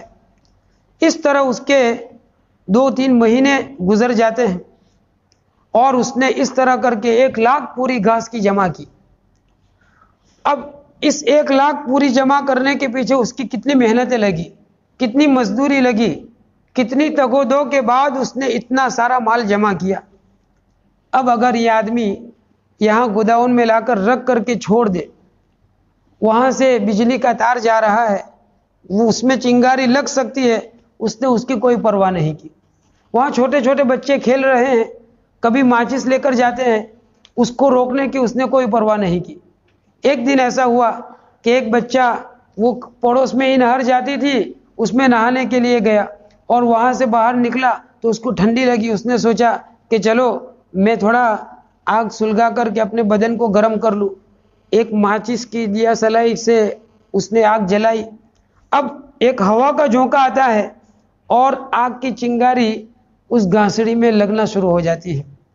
اب 50-60 دن تک اس نے محنت کر کے 1 لاکھ پوری جمع کی تھی، ایک چنگاری سے اس نے حفاظت نہیں کی، بس 2 گھنٹے نہیں ہوئے کہ 1 لاکھ پوری اس کی خاکستر ہو جاتی ہے۔ بس یہی حال اپنا سمجھ لیجئے۔ ایک آدمی بہت محنت کرتا ہے، صبح میں اٹھ کر جلدی آ جاتا ہے، راتوں میں تہجد پڑھتا ہے، اور قرآن پاک کی تلاوت کرتا ہے، تسبیحات پڑھتا ہے، اور لوگوں کو بہت کھلاتا ہے، پلاتا ہے، سب کچھ کرتا ہے، لیکن اتنی ساری نیکیاں کمانے کے بعد وہ اپنی زبان کو محفوظ نہیں رکھتا۔ اس کی زبان پر ہر وقت گالیاں ہی گالیاں ہیں، لوگوں کو دکھ پہنچاتا ہے۔ جب گھر جاتا ہے تو اس کے ماں باپ اس کو دیکھ کر چھترتے ہیں کہ یہ دشمن آیا یا میرا بیٹا آیا۔ اس طرح ماں باپ کے ساتھ سلوک کرتا ہے، اپنی بیوی کے ساتھ بدسلوکی کرتا ہے، پڑوسیوں کے ساتھ بدسلوکی کرتا ہے، لوگوں کے مال کو ہڑپ کر لیتا ہے، اب یہ سارے ایسے گناہ کرتا ہے کہ یہ گناہ پھر اس کی نیکیوں کو پل بھر میں خاکستر کر دیتے ہیں۔ اسی لیے حدیث شریف میں آتا ہے، ایک مرتبہ آپ علیہ الصلوۃ والسلام نے صحابہ سے پوچھا کہ مفلس کس کو جانتے ہو تم؟ مفلس کون ہے؟ صحابہ کرام رضوان اللہ علیہم اجمعین نے فرمایا، حضور ہم مفلس اس کو کہتے ہیں کہ جس کے پاس پیسے نہ ہو، جو غریب ہو، اس کو ہم مفلس کہتے ہیں۔ تو نبی کریم صلی اللہ علیہ وسلم نے فرمایا، میں بتلاؤں حقیقی مفلس کون ہے؟ حقیقی مفلس اور غریب اور مسکین وہ شخص ہے کہ جو کل قیامت کے دن اس دنیا سے ڈھیر ساری نیکیاں لے کر کے جائے، لیکن اس نے اس دنیا میں کسی کو مارا ہوگا، کسی کو ستایا ہوگا، کسی کا مال ہڑپ کیا ہوگا، پھر وہ لوگ اللہ کے سامنے دعویٰ لے کر کے آئیں گے، اور اس وقت تو چلن نیکیوں کا اور گناہوں کا ہوگا، روپیے پیسے کا چلن نہیں ہوگا۔ اب وہ دعوے دار آئیں گے اور اللہ کے سامنے اس کی شکایت پیش کریں گے، تو ان جو مارا ہوگا، ستایا ہوگا، کسی کا مال ہڑپ کیا ہوگا، تو اس کے بدلے میں اللہ تعالیٰ اس کی نیکیاں ان کو دے دیں گے، چنانچہ نیکیاں دلوا دیں گے۔ اب ایک وقت آئے گا کہ اس کی ساری نیکیاں ختم ہو جائے گی، لیکن ادھر لینے والے ابھی موجود ہوں گے، باقی ہوں گے، ان کے مطالبے بھی ہوں گے، تو پھر اعلان ہوگا کہ اب تو نیکیاں ختم، لیکن ان لوگوں کے جو گناہ ہے وہ سارے کے سارے گناہ ان کے سر پر ڈال دیے جائے۔ اب جن کو مارا ہوگا، ستایا ہوگا، جن کی چیزیں غصب کی ہوگی، ان کے بدلے میں ان کے گناہ ان کے سر پر ڈالے جائیں گے، اور گناہوں کا انبار اس کے کندھوں پر ہوگا، اور حکم ہوگا کہ اس کو جہنم میں ڈال دیا جائے۔ اب یہ آدمی کتنی ساری نیکیاں لے کر کے آیا تھا، لیکن اپنے آپ کو گناہوں سے بچانے کا اہتمام نہیں کیا تھا، تو اتنی ساری نیکیاں لے کر آنے کے بعد بھی یہ نیکیاں اس کو جنت میں لے جانے کا ذریعہ نہیں بنی، بلکہ وہ ساری ختم ہو گئی، اور گناہوں سے نہ بچنے کی پاداش میں آج اس کو جہنم کا منہ دیکھنا پڑا۔ اس لیے میرے معزز بھائیوں، اس بات کی زیادہ ضرورت ہے کہ ہم اپنے آپ کو گناہوں سے بچائیں۔ آج گناہوں کی ریلم پیل ہو چکی ہے۔ ایک آدمی گھر سے نکلتا کیا ہے، بلکہ خود گھر سے جو باہر گناہ ہے اس سے زیادہ گھر کے اندر گناہ ہو رہے ہیں۔ آخر کیا وجہ ہے کہ ہمارا دل گناہوں کے کرنے کی وجہ سے، گناہوں کو دیکھنے کی وجہ سے، اور گناہوں والی بات سننے کی وجہ سے بالکل پسیجتا نہیں ہے۔ مسلمانوں یاد رکھے، جب دل مر جاتا ہے پھر اس کے بعد انسان کے اندر کوئی خیر باقی نہیں رہتی۔ نبی کریم صلی اللہ علیہ وسلم نے فرمایا، سنو، تمہارے جسم میں ایک لوتھڑا ہے، ایک ٹکڑا ہے، الا ان فی الجسد مضغہ اذا صلحت صلح الجسد کلہ، جب تک وہ ٹھیک ٹھاک رہتا ہے، جب تک وہ درست رہتا ہے، پورا جسم درست اور ٹھیک ٹھاک رہتا ہے۔ وَإِذَا فَسَدَتْ، لیکن جب جسم کا یہ لوتھڑا اور جسم کا یہ ٹکڑا خراب ہو جاتا ہے، فاسد ہو جاتا ہے، تو پورا جسم فاسد ہو کر رہ جاتا ہے۔ آپ علیہ الصلوۃ والسلام نے فرمایا، وہ کیا ہے؟ وہ دل ہے۔ وہ دل، جب آدمی کا دل مر جاتا ہے تو پھر اس کے بعد کوئی خیر اس میں باقی نہیں رہتی، اور آدمی جب گناہ کرتا ہے تو اس کے دل پر سیاہ دبے لگنا شروع ہو جاتے ہیں۔ ایک گناہ کرتا ہے، ایک دبا لگتا ہے، دوسرا گناہ کرتا ہے، دوسرا دبا لگتا ہے۔ یہ آدمی گناہ کرتے جاتا ہے، اور ایک وقت وہ آتا ہے کہ اس کا پورا دل گناہوں کی تاریکی میں سیاہ ہو جاتا ہے۔ پھر جب اس کے سامنے کوئی خیر کی بات کہی جاتی ہے تو اسے وہ خیر نظر نہیں آتی، اور جب اس کے سامنے کوئی برائی آتی ہے تو وہ برائی نظر نہیں آتی، بلکہ حال یہ ہو جاتا ہے کہ خیر برائی کی صورت میں نظر آتی ہے اور برائی خیر کی صورت میں نظر آتی ہے۔ پھر اس کی توبہ کی توفیق سلب ہو جاتی ہے، اور انسان کے سامنے جب گناہ آتے ہیں اور گناہ آنے کے بعد اس کے دل پر اثر نہیں ہوتا، تو یہ سمجھو کہ اس کے ایمان میں بہت کمزوری پیدا ہو گئی ہے۔ اللہ تعالیٰ فرماتے ہیں، وَذَكِّرْ فَإِنَّ الذِّكْرَى تَنْفَعُ الْمُؤْمِنِينَ، نصیحت کر، اس لیے کہ نصیحت کرنا مومنوں کو فائدہ دیتا ہے۔ آج ہم موبائل پر کتنے بیانات سنتے ہیں، آج ہم کتنی دین کی باتیں سنتے ہیں، لیکن لوگوں کی شکایت ایک یہ ہے کہ اتنا سارا کہنے اور سننے کے باوجود بھی کوئی اثر ہمارے دلوں پر نہیں ہوتا۔ یہ جملہ کہنے کا تو بہت آسان ہے، لیکن اس آیت کے آئینے میں دیکھیں، اس آیت کی روشنی میں دیکھیں، اللہ فرماتے ہیں کہ نصیحت کر، نصیحت کرتا رہ، اس لیے کہ نصیحت کرنا مومنوں کو فائدہ دیتا ہے۔ اگر نصیحتوں کے ذریعے ہمارے دل میں اثر نہیں ہوتا، نصیحتوں کے ذریعے اگر ہماری زندگی میں تبدیلی نہیں آتی، تو یہ علامت اس بات کی ہے کہ اللہ کا کلام کبھی جھوٹا نہیں ہو سکتا۔ اللہ کا کلام تو یہ کہتا ہے کہ نصیحت کرنا مومنوں کو فائدہ دیتا ہے، اور اگر ان نصیحتوں سے ہمیں فائدہ نہیں پہنچ رہا ہے تو ہمیں اپنے ایمان کی خیر منانی چاہیے۔ ہمیں سوچنا چاہیے کہ کہیں یہ ایمان ہمارے دلوں میں اتنا کمزور تو نہیں ہو گیا کہ اللہ کا کلام تو کہتا ہے کہ نصیحت کرنا فائدہ دیتا ہے، اور اتنی ساری نصیحت کے باوجود ہمارے دلوں کو فائدہ نہیں پہنچ رہا ہے، تو یہ بہت رونے کا مقام ہے کہ اتنی ساری نصیحتوں کے باوجود ہمارا دل ان نصیحتوں کو قبول کیوں نہیں کرتا۔ دوستو اور بزرگوں، ہم اپنی انہی نگاہوں سے ہمارے بچوں کو دیکھتے ہیں کہ وہ موبائل پر غلط چیزیں دیکھتے ہیں، لیکن ہمارا دل کبھی وچلت نہیں ہوتا، ہمارے دل میں کبھی یہ احساس نہیں ہوتا کہ میرے بیٹے کے ہاتھ میں یہ موبائل نہیں، یہ انگارہ ہے، انگارہ۔ اگر میرے دل میں یہ احساس پیدا نہیں ہوتا تو مجھے بہت رونے کی ضرورت ہے، مجھے اللہ کے حضور میں بہت گڑگڑانے کی ضرورت ہے کہ کہیں میرے دل میں ایمان بہت نازک تو نہیں ہو چکا۔ دوستو اور بزرگوں، اس لیے آج سب سے بڑی ضرورت اس بات کی ہے کہ اپنے آپ کو گناہوں سے بچائے۔ مبارک مہینہ آ رہا ہے، تو مبارک مہینہ جو آ رہا ہے اس کی تیاری ابھی سے کرو، اور اس کی تیاری میں سب سے بڑی چیز یہ ہے کہ جو دن باقی رہے ہیں اپنے آپ کو گناہوں سے بچاؤ۔ شعبان کا مہینہ، نبی کریم صلی اللہ علیہ وسلم کا ارشاد ہے، اسامہ بن زید رضی اللہ تعالیٰ عنہ کی روایت، آپ علیہ الصلوۃ والسلام سے پوچھا کہ یا رسول اللہ، میں اس مہینے میں آپ کو کثرت سے روزہ رکھتے ہوئے دیکھتا ہوں، شعبان کے علاوہ رمضان میں تو ہے ہی، شعبان کے علاوہ کسی اور مہینے میں اس کثرت سے روزہ رکھتے ہوئے میں نے آپ کو نہیں دیکھا، کیا وجہ ہے اس کی؟ تو آپ علیہ الصلوۃ والسلام نے فرمایا کہ یہ شعبان کا مہینہ رجب اور رمضان کے درمیان کا مہینہ ہے، اور اس کے بعد جو فرمایا آپ علیہ الصلوۃ والسلام نے کہ اس مہینے کی برکتوں سے عموماً لوگ غافل ہیں، اور فرمایا کہ اس مہینے میں اللہ کے حضور میں بندوں کے اعمال پیش ہوتے ہیں، اور میں چاہتا ہوں کہ اللہ کے حضور میں جب میرا اعمال پیش ہو تو میں اس حال میں رہوں کہ میں روزے کی حالت میں ہوں، اس لیے میں کثرت سے روزہ رکھتا ہوں۔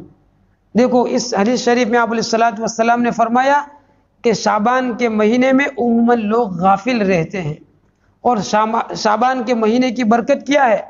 وہ یہ ہے کہ انسان ایک بہت قیمتی اور مبارک مہینہ رمضان آ رہا ہے، اس سے پہلے رمضان کی برکتوں کو حاصل کرنے کے لیے اپنے دل کی زمین کو تیار کرے۔ تو روزہ زیادہ رکھنا آپ علیہ الصلوۃ والسلام کا اس کی حکمتوں میں یہ بھی ہے کہ رمضان کی روحانی تیاری کے لیے آپ علیہ الصلوۃ والسلام کثرت سے روزہ رکھا کرتے تھے۔ اس لیے یہ مبارک مہینہ جو شعبان کا مہینہ ہے، اس میں سب سے اہم چیز یہ ہے کہ اپنے آپ کو گناہوں سے بچائے۔ ویسے تو ہماری پوری زندگی گناہوں سے محفوظ گزرنی چاہیے، کیونکہ گناہ چاہے چھوٹا بھی ہو لیکن آخر یہ اللہ کی نافرمانی تو ہے۔ جس پروردگار نے ہم کو پیدا کیا، جس پروردگار نے ہم کو موٹا تازہ کیا، جس پروردگار نے ہم کو کھانا کھلایا پلایا، عزت کی زندگی دی، اسی پروردگار کی نافرمانی چاہے چھوٹی کیوں نہ ہو، لیکن کس عظیم پروردگار کی نافرمانی، یہ صرف ایک تصور مومن کو ہلا دینے والا ہونا چاہیے۔ لیکن آج ہماری اپنی زندگی گناہوں سے محفوظ نہیں۔ ہم جن پر کنٹرول رکھتے ہیں، ہمارے گھر والے، وہ ہماری نگاہوں کے سامنے اللہ کے حکموں کو توڑتے ہیں، نمازوں کو چھوڑتے ہیں، گھروں میں موبائل پر گندی چیزیں دیکھتے ہیں، لیکن آج ہمارا دل اتنا کمزور ہو چکا روحانی اعتبار سے کہ بچوں کو یہ کہہ نہیں سکتے کہ بچہ تو یہ کیا کر رہا ہے، یہ اللہ کی نافرمانی ہو رہی ہے۔ تو میں یہ کہہ رہا ہوں کہ ہمیں اپنے آپ کو گناہوں سے بچانا ہے۔ تو آپ علیہ الصلوۃ والسلام کثرت سے شعبان میں روزہ رکھتے تھے۔ اس کی حکمت یہ بیان کی کہ مبارک مہینہ جو آ رہا ہے اس کی رحمتوں اور برکتوں کو لوٹنے کے لیے آپ علیہ الصلوۃ والسلام پہلے سے ہی اپنے دل کی زمین کو تیار کر رہے ہیں۔ اور یہ بات سب جانتے ہیں کہ ایک کسان آدمی ہے، اس کو اگر سپٹمبر میں گنا بونا ہے تو وہ بارش کی سیزن سے پہلے ہی زمین تیار کر کے رکھتا ہے۔ پھر بارش کے دنوں میں جب کبھی بارش کم ہوتی ہے اور ختم ہو جاتی ہے 1-2 دن کے لیے اور دھوپ نکلتی ہے تو اس زمین میں گھاس پھوس کی صفائی کے لیے دوا کا چھڑکاؤ کرتا ہے۔ پھر جیسے ہی وقت ملتا ہے فوراً وہ ایک اور مرتبہ کھیڑ کرتا ہے، اور جیسے ہی موقع ملتا ہے سپتمبر کی پہلی کو وہ گنا بونے کی فکر کرتا ہے۔ یہ اتنا لمبا زمانہ پہلے کیوں تیاری کرتا ہے؟ تاکہ وہ زیادہ سے زیادہ پیداوار حاصل کر سکے۔ ہم سب آخرت کے کسان ہیں۔ یہ مبارک مہینہ اللہ رب العزت نے بہت زیادہ پیداوار کا ہمیں دیا ہے۔ ایک مسلمان کی شان یہ ہے کہ اس مہینے کے آنے سے پہلے ہی اپنے آپ کو تیار رکھے، اور اس کی تیاری کیا ہے کہ یہ جو شعبان کا مہینہ ہے زیادہ سے زیادہ عبادتوں میں گزارے۔ اگر ہمارا معمول آدھے پارے کی تلاوت کا ہے، اگر پاؤں پارے کی تلاوت کا ہے، تو آج سے اس کو بڑھائے، پاؤں پارا والا آدھا پارا پڑھے، آدھا پارا والا 1 پارا 1.5 پارا پڑھے، اور جیسے جیسے رمضان آتا جاوے اس میں روزانہ اضافہ کرتا جاوے۔ جب قرآن پاک کی تلاوت سے اس کا دل روشن ہو جائے گا، اس کی زبان پاک ہو جائے گی، پھر جب رمضان کا موقع آئے گا اس وقت تو اللہ کی طرف سے موسلا دھار رحمتیں برستی ہے، شیطان قید ہو جاتا ہے، نفس کمزور ہو جاتا ہے، اور شرابی ہو کبابی ہو رمضان آتے ہی اس کے دل میں ایک رمق اور چمک پیدا ہو جاتی ہے۔ اس نے تو شعبان کے مہینے سے ہی اپنے دل کو روشن کر رکھا ہے، تو پھر جب رمضان کا مہینہ آئے گا تو اس کے دل اللہ کی رحمتوں کو کیسے لوٹیں گے؟ اس لیے سب سے پہلا کام یہ ہے کہ نمازوں کا اہتمام کرے۔ اگر ہماری نماز آگے پیچھے ہو رہی، ایک مسلمان کی شان سے بعید ہے کہ اس کی نماز قضا ہو جائے۔ مسلمان سے نماز قضا ہونا تو ممکن ہی نہیں۔ جب فقہا کوئی بات لکھتے ہیں تو بہت احتیاط سے لکھتے ہیں کہ مسلمان کی نماز تو قضا ہونا مسلمان سے ممکن ہی نہیں جب کہ وہ کسی عذر میں نہ ہو۔ اسی لیے حضرت امام احمد بن حنبل رحمۃ اللہ علیہ نے تو فرمایا کہ جو آدمی جان بوجھ کر نماز چھوڑتا ہے، جو آدمی جان بوجھ کر نماز چھوڑتا ہے وہ دائرہ اسلام سے نکل جاتا ہے، اس کو پھر اس دھرتی پر رہنے کا حق نہیں ہے۔ اگر دارالاسلام ہے تو اس کو قتل کر دیا جائے گا۔ اور امام شافعی علیہ رحمہ فرماتے ہیں کہ جو آدمی جان بوجھ کر نماز چھوڑتا ہے تو وہ ایمان سے تو نہیں نکلے گا، لیکن اس کو اس دھرتی پر رہنے کا حق نہیں، اس کو مار ڈالا جائے گا۔ امام اعظم ابو حنیفہ رحمۃ اللہ علیہ فرماتے ہیں کہ جو آدمی نماز کو جان بوجھ کر چھوڑے گا، اس کو کوئی عذر نہیں ہے، پھر بھی نماز چھوڑ دیتا ہے تو اس کو اتنا سخت مار ماری جائے گی کہ اس کے بدن سے خون بہنے لگے، پھر اس کو چلتا پھرتا سماج میں چھوڑا نہیں جائے گا، بلکہ اس کو قید کر لیا جائے گا، یہاں تک کہ سچی پکی توبہ نہ کر لے۔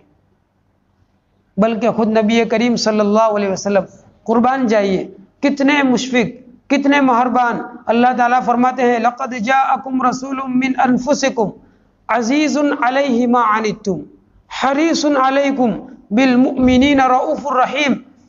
نبی کریم صلی اللہ علیہ وسلم فرماتے ہیں کہ جب بچہ 10 سال کا ہو جائے اس کے بعد اس کو نماز کا حکم کرو، 7 سال کے بعد تو سکھاؤ، لیکن 10 سال کے بعد اگر وہ نماز نہ پڑھے تو اس کو مارو۔ کس کو مارو؟ جو بھی بالغ نہیں ہے۔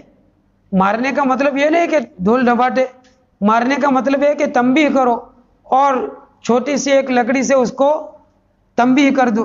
لیکن نبی کریم صلی اللہ علیہ وسلم اس شخص کے بارے میں فرما رہے ہیں، اس بچے کے بارے میں کہ جس پر ابھی نماز بھی فرض نہیں ہوئی، اور اتنے مشفق نبی کہ مسلمانوں کی تکلیف نبی صلی اللہ علیہ وسلم پر بہت باریں گراں ہوتی تھی، یہ خود قرآن کہتا ہے۔ وہ نبی فرماتے ہیں کہ بچہ 10 سال کے بعد اگر نماز نہ پڑھے تو تنبیہ کرو۔ آج مسلمانوں کا حال یہ ہے کہ کسی اور عبادت کا تو چھوڑو، نماز 5 وقت کی زندہ نہیں ہے۔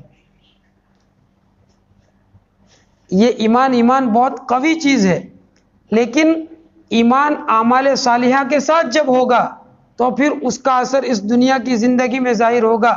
آج پوری دنیا جو ایمان نہیں رکھتی مسلمانوں پر حاوی ہو چکی ہے، اور آج ہم جب بولتے ہیں تو انہی لوگوں کو بولتے ہیں کہ فلاں نے ایسا کر دیا، فلاں نے ایسا کر دیا، اپنے ایمان کی کوئی خبر نہیں لیتا، اپنے اعمال کی کوئی خبر نہیں لیتا۔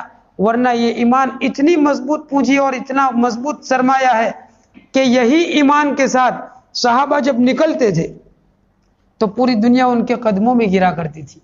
آج وہی ایمان موجود ہے، لیکن آج کفر ہم پر دناتا پھر رہا ہے اور مسلمانوں کو رونتا ہوا چلا جاتا ہے۔ آخر کیا وجہ ہے کہ مسلمان اتنا گر گیا کہ 5 وقت کی نماز بھی ایک مسلمان زندہ نہیں کر پا رہا۔ اس لیے میں بہت درد مندانہ اپیل کروں گا کہ خدا را اپنی زندگی پر رحم کیجئے، اپنی زندگی میں سب سے پہلے نماز کو زندہ کیجئے۔ اس مجلس میں عہد کر کے اٹھیے کہ ہم مر جائیں گے اور مرنے تک انشاءاللہ ہماری ایک نماز بھی قضا نہیں ہوگی۔ تو یہ جو رمضان سے پہلے کا زمانہ ہے، اس میں سب سے پہلا کام یہ کرنا ہے کہ ہماری 5 وقت کی نماز مسجد میں ہو، جماعت کے ساتھ ہوگی یا نہیں ہوگی؟ پھر بہت قیمتی رات ہے کل، 15ویں شعبان کی رات، اس میں بھی اللہ رب العزت کی موسلادھار رحمتیں برستی ہے، اللہ نظر کرم فرماتے ہیں اور سب لوگوں کے گناہوں کو اللہ معاف فرما دیتے ہیں۔ اور اس مبارک رات میں بھی جو محروم رہنے والے ہیں وہ کون ہے؟ وہی گنہگار۔ ایک آدمی کتنی ہی نیکیاں کر لے، وہی بات آتی ہے کہ جب اس کی زندگی میں گناہ ہے تو اتنی مبارک رات کہ جس میں اللہ کی نظر رحمت ہوتی ہے اور گناہ معاف ہو جاتے ہیں، لیکن کچھ گناہ اس میں بھی ایسے ہیں کہ اس مبارک رات میں بھی اللہ کی رحمت سے وہ محروم ہو جاتے ہیں۔ اس میں ایک یہ ہے کہ جو دل میں کینہ رکھتا ہو، جس کے دل میں کینہ ہو، 15ویں شعبان کی رات جس میں اللہ رب العزت کی خاص نگاہ کرم ہوتی ہے، کینہ رکھنے والا اللہ کی نظر کرم سے محروم رہتا ہے۔ پھر ایک اور گناہ بیان کیے، بہت سارے گناہ بیان کیے ہیں، ایک گناہ یہ بیان کیا ہے کہ جو آدمی قطع رحمی کرتا ہے، رشتے ناطے کو کاٹتا ہے۔ آج تو حال یہ ہے کہ بھائی بھائی سے کٹا ہوا ہے، بلکہ بیٹا باپ سے کٹا ہوا ہے۔ سب سے زیادہ مضبوط رشتہ اگر کوئی ہے تو باپ اور بیٹے کا رشتہ ہے، آج بیٹا باپ سے کٹا ہوا ہے۔ ایسی مبارک رات میں کہ اللہ کی رحمت موسلادھار برستی ہے اور اللہ کی رحمت کے سائے میں لوگوں کے چھوٹے گناہ خاکستر ہو جاتے ہیں، قطع رحمی کرنے والا محروم ہوتا ہے۔ اللہ کی نگاہ میں یہ گناہ کتنا مبغوض ہے، کتنا ناپسندیدہ ہے کہ اللہ کی ایسی مبارک رات میں بھی یہ آدمی محروم رہتا ہے۔ پھر جو کثرت سے شراب پیتا ہو، شرابی ہو، ایسی رات میں یہ بھی محروم رہتا ہے۔ اور پھر جو ایک روایت میں آیا کہ اپنے پائجامے کو ٹخنے سے نیچے لٹکاتا ہے، یعنی گھوٹی کے اوپر پائجامہ ہونا چاہیے، وہ نیچے لٹکاتا ہے، اس رات میں یہ آدمی بھی محروم رہتا ہے۔ یہ ایک ایسا گناہ ہے کہ کچھ ملتا نہیں ہے، گناہ بے لذت۔ ایک آدمی زنا کرتا ہے تو اس کو کچھ لذت بھی آتی ہے، چاہے وہ کھجلی کی طرح ہوتی ہے کہ کھجلانے کے بعد پھر اس کو بہت جلن ہوگی، لیکن یہ کیا گناہ ہے کہ اس میں کچھ لذت بھی نہیں اور لوگ اس گناہ سے بچنے کے لیے تیار بھی نہیں۔ اللہ ہماری حفاظت فرمائے۔ اس سے زیادہ ہمارے دل کی پستی کیا ہو سکتی ہے کہ اتنی مبارک رات کہ اللہ کی رحمت موسلادھار برستی ہو اور اللہ تعالیٰ کے نبی صلی اللہ علیہ وسلم یہ انگلی رکھ کر کے فرما رہے ہو کہ جو اپنی ازار پائجامہ ٹخنوں سے نیچے لٹکائے گا، اس مبارک رات میں اللہ کی نظر کرم سے محروم رہے گا۔ اتنا کہنے کے باوجود بھی آج کتنے مسلمان ایسے ہیں کہ صرف لوگوں کی دیکھا دیکھی اس کا پائجامہ اوپر نہیں آتا. یہ گناہ بے لذت ہے. اللہ ہماری حفاظت فرمائے. اصل چیز گناہوں سے اپنے آپ کو بچانا. لہٰذا یہ مبارک رات کل آ رہی ہے، اس میں بھی زیادہ سے زیادہ عبادت کریں کہ اس مبارک رات میں ہمارے اعمال اٹھائے جاتے ہیں، ہمارے رزق لکھے جاتے ہیں. تقدیر میں لکھا ہوا ہے، لیکن علماء نے مطلب یہ بیان کیا کہ سال بھر میں جو رزق دیا جانے والا ہے فرشتوں کو اس کی فہرست دی جاتی ہے. اسی طرح جو اس سال میں مرنے والے ہیں ان مرنے والوں کی فہرست بھی فرشتوں کے حوالے اسی رات میں کر دی جاتی ہے.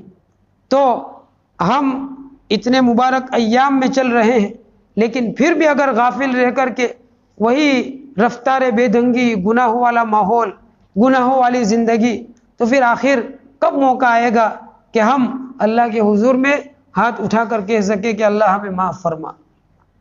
پہلے آدمی گناہوں سے تو اپنے آپ کو نکالے، گناہوں سے تو اپنے آپ کو بچانے کا ایک تہیہ اور عزم کرے. جب انسان سچے دل سے گناہوں سے بچنے کا ایک تہیہ کر لیتا ہے تو بعض مرتبہ نوجوان سوچتا ہے مثلا کہ داڑھی نہیں ہوتی ہے اور یوں سوچتا ہے کہ اگر میں داڑھی رکھوں گا تو کیا ہوگا، میں جب ہمارے دوستوں میں جاؤں گا تو کیا ہوگا، اگر میں اسکول میں جاؤں گا، ایک 15-20 سالہ کالج میں جاؤں گا تو کیا ہوگا. تو داڑھی اس کی ہے نہیں، اس کے دل میں داعیہ پیدا ہوا کہ میں داڑھی رکھوں گا، نبی کریم صلی اللہ علیہ وسلم کی سنت ہے، لیکن پھر یہ وسوسے آتے ہیں. یاد رکھو کہ اب اس میں تو کوئی بڑی بات ہے ہی نہیں، اس لیے کہ ہم اپنے ہی معاشرے میں کتنے سارے لوگوں کو دیکھتے ہیں کہ نوجوان ہیں، ان کی داڑھی ہے، ان کی شادی بھی ہو رہی ہے، ان کی عزت بھی ہو رہی ہے، ان کے پاس بھی پیسے آ رہے ہیں، داڑھی ہونے کی وجہ سے کوئی محروم نہیں ہو رہا ہے. لیکن پھر بھی کہہ رہا ہوں کہ یاد رکھو، جو آدمی دل سے تہیہ کر لیتا ہے کہ بس مجھے میرے رب کو خوش کرنا ہے، تو اللہ تعالیٰ اس کے دل کو پھیر لیتے ہیں اور داڑھی رکھنے میں وہ لطف نصیب کرتے ہیں کہ اس کو داڑھی نہ رکھنے میں بغض اور عداوت پیدا ہو جاتی ہے. اگر کوئی ماشاءاللہ داڑھی والا ہوتا ہے، اگر کوئی آدمی اس کو یوں کہے داڑھی پکڑ کے کہ میں تیری داڑھی کاٹ لیتا ہوں، تو وہ آدمی کی آنکھوں سے آنسو نکل آئیں گے. زندگی پر کسی کی مار سے نہیں رویا ہوگا، لیکن جس نے اپنے چہرے پر داڑھی سجائی ہوگی اور کوئی آدمی اس کی داڑھی کاٹنے کی بات کرے گا تو اس کا حال یہ ہوگا کہ زندگی پر تو نہیں رویا ہوگا، لیکن آج زبردستی اگر اس کی داڑھی کاٹے گا تو وہ اپنی آنکھوں سے آنسو بہا دے گا.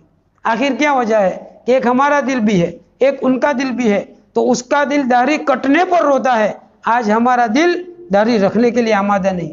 دوستوں اور بزرگوں، سچے دل سے اگر کوئی آدمی ارادہ کر لے کہ مجھے میرے رب کو خوش کرنا ہے، میرے چہرے پر سنت رسول سجانا ہے، تو پھر اللہ رب العزت اس کے لیے راہ ہموار کر دیں گے. تو جس طرح داڑھی کاٹنے سے اس کو جو بھی لذت آتی ہوگی، داڑھی رکھنے میں پھر وہ لطف آئے گا. بس یہی تو بات ہے کہ ایک کافر وہ کسی مورتی کے سامنے سجدہ کر کے اپنے آپ کو دنیا سمجھتا ہے، اور ایک مسلمان اللہ کے سامنے سجدہ کر کے اپنے آپ کو دنیا سمجھتا ہے. آخر ان دلوں میں یہ دو چیزیں ڈالنے والی ذات کس کی ہے؟ اسی اللہ کی ہے. بس سچے دل سے ایمان ایک مسلمان تہیہ کر لے کہ مجھے اب میری زندگی کو بدلنا ہے، میری زندگی میں سنت رسول کو زندہ کرنا ہے، اور میری زندگی میں سے گناہوں کو اب 3 طلاقیں دے دینی ہے. جب سچے دل سے انسان یہ ارادہ کرتا ہے اور یہ مبارک راتوں میں پھر اللہ کے حضور میں روتا ہے، گر گراتا ہے اور اللہ سے مانگتا ہے کہ اللہ میری پچھلی زندگی میں نے بہت نافرمانیوں میں گزار دی، لیکن میں چاہتا ہوں کہ میں تیرا ہو کر اب زندگی گزاروں گا، تیرا ہو کر رہوں گا. میں نے بہت چاہا کہ میرے چہرے پر سنت رسول سجے، لیکن میری ہمت نہیں ہو رہی ہے، میں بہت کمزور ہوں، میرے اندر ہمت پیدا کر دے. اور جو لطف تو ایک داڑھی والوں کو ان کی داڑھی پر دیا کرتا ہے، وہ لطف مجھے بھی نصیب فرما. جب سچے دل سے انسان تہیہ کرے گا، نیت کرے گا اور اپنے آپ کو گناہوں سے بچانے کے لیے ہمت کرے گا، اللہ رب العزت اس کو ضرور بچائیں گے. والذین جاہدوا فینا لنہدینہم سبلنا، کہ جو لوگ ہمارے دین کے بارے میں کوشش کرتے ہیں ہم ضرور اس کو کامیابی تک پہنچا دیتے ہیں. اس لیے میرے معزز بھائی اور دوستو، ایک درد مندانہ اپیل ہے، میرا کوئی بیان نہیں ہے، بس ایک بات یہ ہے کہ آج گناہوں کی ریلم پیل ہے. اپنے آپ کو گناہوں سے بچاؤ. دنیا چاہے گناہوں سے نہ بچے. ایک بات یہ بھی لوگ کہتے ہیں کہ بھائی یہ تو دنیا میں سب چلتا ہے. دیکھو اللہ کے یہاں نہیں چلے گا. اللہ کے یہاں نہیں چلے گا کہ لوگ ایسا کرتے تھے.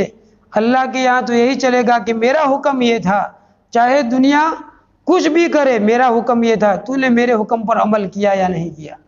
اس لیے یہ سب چیزیں دنیا کسی کی ہونے والی نہیں ہے اور آج تک کسی کی ہوئی نہیں ہے. ہمیں اگر فکر کرنی ہے تو اپنے آپ کی فکر کرنی ہے. اللہ تعالیٰ فرماتے ہیں یا ایھا الذین آمنوا علیکم انفسکم، اے ایمان والو اپنی فکر کرو.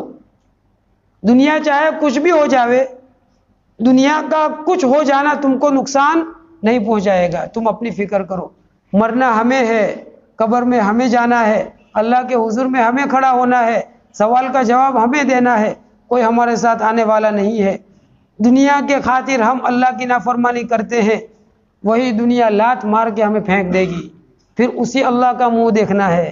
اس لیے دوستو اور بزرگوں، یہ جو حالات اور وقت بدلتے ہیں، عقل مند انسان وہ ہے کہ ان حالات سے اور ان وقت سے عبرت حاصل کرے اور اپنی زندگی کو بنانے کی کوشش کرے. اللہ تعالیٰ مجھے بھی عمل کی توفیق نصیب فرمائے، آپ کو بھی عمل کی توفیق نصیب فرمائے. وآخر دعوانا ان الحمد للہ رب العالمین.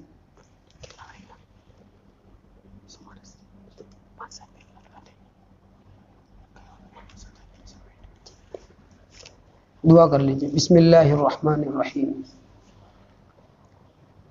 سبحانك اللهم وبحمدك وتبارك اسمك وتعالى جدك ولا إله غيرك.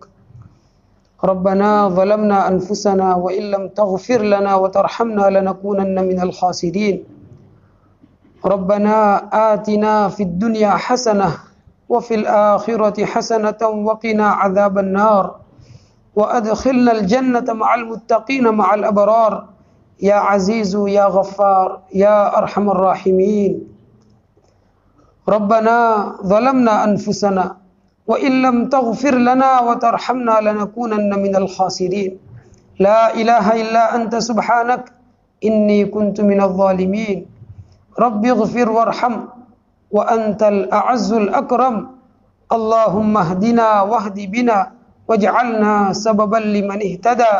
اللهم إنا نسألك حبك أحب الأشياء إلي واجعل خشيتك أخوف الأشياء عندي واقطع عني حاجات الدنيا بالشوق إلى لقائك.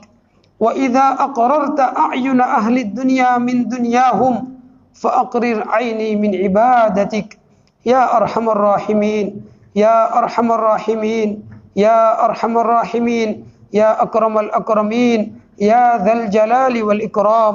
اللهم إنا نسألك العفو والعافية في الدنيا والآخرة. اللهم ارفع عنا البلاء والوباء. اللهم ارفع عنا البلاء والوباء. اللهم ارفع عنا البلاء والوباء. اللهم احفظنا من كل بلاء الدنيا وعذاب الآخرة. اللهم احفظنا من كل بلاء الدنيا وعذاب الآخرة. اللهم احفظنا من كل بلاء الدنيا وعذاب الآخرة. اے اللہ ہم سب کے گناہوں کو معاف فرما، خطاؤں سے درگزر فرما. یا اللہ اب تک کی زندگی تیری نافرمانیوں میں گزر گئی.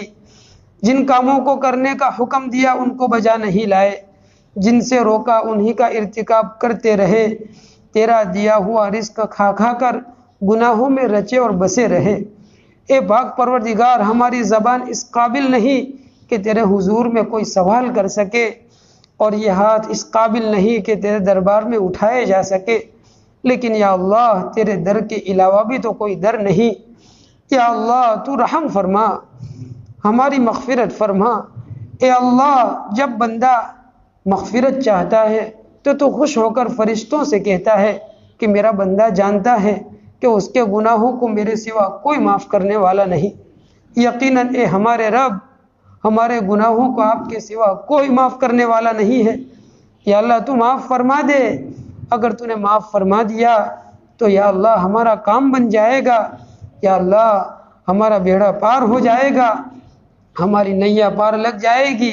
لیکن یا اللہ اگر تو نے ہمیں معاف نہیں کیا تو ہمارا کوئی پرسان حال نہ ہوگا. اے رحیم پروردگار، نبی کریم صلی اللہ علیہ وسلم نے ماں عائشہ سے فرمایا کہ جب بندہ اپنے گناہوں کا اعتراف کرتا ہے اور اللہ کے حضور میں معافی چاہتا ہے تو اللہ اس کے گناہوں کو معاف کر دیا کرتا ہے۔ اے پاک پروردگار، آج تک کی زندگی میں ہم نے جتنے گناہ کیے، جتنی نافرمانیاں کی، جتنی بے ادبیاں کی، یا اللہ اے کریم پروردگار اس مبارک محفل میں، یا اللہ اے کریم پروردگار بہترین جگہ مسجد میں تیرے حضور میں تمام گناہوں کا اعتراف کر کے یا اللہ تجھ سے مغفرت کی بھیک مانگتے ہیں۔ یا اللہ تو ہم سب کو معاف فرما، اے اللہ معاف فرما دے، اے پاک پروردگار معاف فرما دے، یا اللہ ہمیں نیک بنا دے، صالح بنا دے، متقی بنا دے، پرہیزگار بنا دے، یا اللہ اپنی سچی پکی محبت عطا فرما، معرفت کے انوار سے ہمارے قلوب کو منور فرما، دوام ذکر دوام طاعت کی دولت سے مالا مال فرما، یا اللہ ایک لمحے کے لیے بھی تیری یاد سے غفلت اور تیری معصیت میں مبتلا ہونے سے ہماری حفاظت فرما۔ اے پاک پروردگار وبا اور بلا کو دور فرما، یا اللہ آج دنیا پریشان ہے، یا اللہ بیماروں کو شفا نصیب فرما، یا اللہ سب کچھ تیرے قبضہ قدرت میں ہے، یا اللہ بیماری تیری نعمت ہے، شفا بھی تیری نعمت ہے، یا اللہ ہم بڑے کمزور ہیں، یا اللہ بیماری کی نعمت کو شفا کی نعمت سے متبدل فرما۔ یا اللہ مبارک مہینہ آ رہا ہے، اے کریم پروردگار ہمارے دل تو بڑے سیاہ ہیں، یا اللہ گناہ کے ہم عادی ہو چکے ہیں، ہماری حالت تو یہ ہے کہ یا اللہ گناہ کو اچھا سمجھ کر کرنے لگے ہیں، یا اللہ اچھائی ہماری نگاہوں میں بری لگنے لگی ہے، یا اللہ جب کسی انسان کی یہ حالت ہو جاتی ہے تو پھر یا اللہ اس کے بعد کوئی خیر کی توقع نہیں رہتی، لیکن یا اللہ تیری ذات تو بلند و بالا ہے، تو رحیموں کا رحیم ہے، کریموں کا کریم ہے، 70 ماؤں سے زیادہ مہربان ہے۔ یا اللہ جب بندہ چاہے کتنا ہی گنہگار ہو تیرے حضور میں آ کر ایک مرتبہ اللہ معافی کہتا ہے تو یا اللہ تو خوش ہو کر اپنی رحمتوں کے آغوش میں اس کو چھپا لیتا ہے۔ یا اللہ اے کریم پروردگار ہم نے بہت چاہا کہ اب ہم گناہ نہیں کریں گے، اب ہم اطاعت والی زندگی گزاریں گے، ہم ہمارے رب کو ناراض نہیں کریں گے، لیکن یا اللہ ہم نے یہاں ارادہ کیا اور بس دوسرے ہی لمحے میں ٹوٹ گیا، نفس و شیطان نے ہماری راہیں مار دی ہے۔ یا اللہ ان دونوں دشمنوں کے مقابلے میں تو ہماری مدد فرما۔ اے پاک پروردگار یہ مبارک مہینہ جس کے 14 دن یا اللہ گزرنے کو ہے، یا اللہ نبی کریم صلی اللہ علیہ وسلم یا اللہ رمضان سے پہلے اس مہینے کے لیے یا اللہ بڑی تیاری کیا کرتے تھے۔ یا اللہ ہم ہے کہ ہمیں نہ رمضان پتہ ہے، یا اللہ نہ شعبان پتہ ہے، بس ہم ہماری زندگیوں میں مست ہے یا اللہ، لیکن یا اللہ تیری نہ سونے والی آنکھیں سب کچھ دیکھ رہی ہے۔ اے پاک پروردگار غفلت والی موت سے تو ہماری حفاظت فرما، یا اللہ گناہ والی موت سے تو ہماری حفاظت فرما۔ اے پاک پروردگار سچی پکی توبہ نصیب فرما، یا اللہ ہمارے چہرے کو سنت رسول صلی اللہ علیہ وسلم سے آراستہ کرنے کی یا اللہ ہم کو اور تمام نوجوانوں کو توفیق نصیب فرما۔ یا اللہ آپ علیہ الصلوۃ والسلام کی ایک ایک سنتوں سے سچی پکی والیانہ محبت نصیب فرما۔ یا اللہ بدعات سے خرافات سے یا اللہ ہمارے معاشرے کی حفاظت فرما، زندگی کے ہر شعبے میں پیارے حبیب صلی اللہ علیہ وسلم کی ایک ایک سنتوں کو جاری کرنے اور اپنانے کی توفیق اور سعادت نصیب فرما۔ اے پاک پروردگار ہمارے جو رشتہ دار، ہمارے گھر والے اور ہماری بستی والے اور تمام جو مسلمان تیرے پاس آ چکے ہیں، ایک ایک سبحان اللہ کے محتاج ہو چکے ہیں، اللہ سب کی مغفرت فرما، ان کی قبروں کو منور فرما، ان کے درجات کو بلند فرما، ان کی سیئات کو درگزر فرما کر یا اللہ حسنات سے مبدل فرما، آخرت کے تمام مراحل میں انہیں سرخ روئی نصیب فرما۔ یا اللہ ہمیں بھی موت سے پہلے موت کی تیاری کی توفیق نصیب فرما۔ یا اللہ دنیا بکتے بکتے مرنے سے ہماری حفاظت فرما، اس حال میں موت عطا فرما کہ تو ہم سے راضی، ہم تجھ سے راضی، ہماری زبان پر کلمہ طیبہ جاری اور دل ایمان کے نور سے منور، ہماری روح اچھل اچھل کے تجھ سے ملاقات کے شوق میں یا اللہ آگے بڑھ رہی ہو، یا اللہ تیری رضا والی موت نصیب فرما، خاتمہ بالخیر سے مالا مال فرما، ہماری عمروں میں برکت عطا فرما، صحت و عافیت میں برکت عطا فرما، جب تک زندہ رکھے ایمان و اسلام کی اعضاء کی سلامتی کے ساتھ زندہ رکھ۔ اے اللہ، اے کریم پروردگار، جو کچھ بھی ہوتا ہے ہوا ہے ہوگا تیری توفیق سے ہی ہوگا۔ یا اللہ ہم گناہ سے نہیں بچ سکتے مگر تیرے بچانے سے، یا اللہ ہم تو کوئی عبادت نہیں کر سکتے مگر تیری توفیق سے، یا اللہ گناہوں سے بچا لے اور نیکیوں کی توفیق نصیب فرما دے، مرتے دم تک تیرے دین کی مقبول خدمات میں لگے رہنے کی توفیق نصیب فرما۔ اے اللہ جن حضرات نے اس پروگرام کو یا اللہ منعقد کیا، یا اللہ ان کی جان میں، مال میں، عزت میں، آبرو میں خوب خیر و برکت مقدر فرما، اس پوری بستی پر اپنی خاص رحمت نازل فرما، یا اللہ اس پوری بستی میں آپس میں بسنے والوں کے آپس میں اتحاد و اتفاق نصیب فرما، ایک دوسرے کا احترام کرنے کی توفیق نصیب فرما۔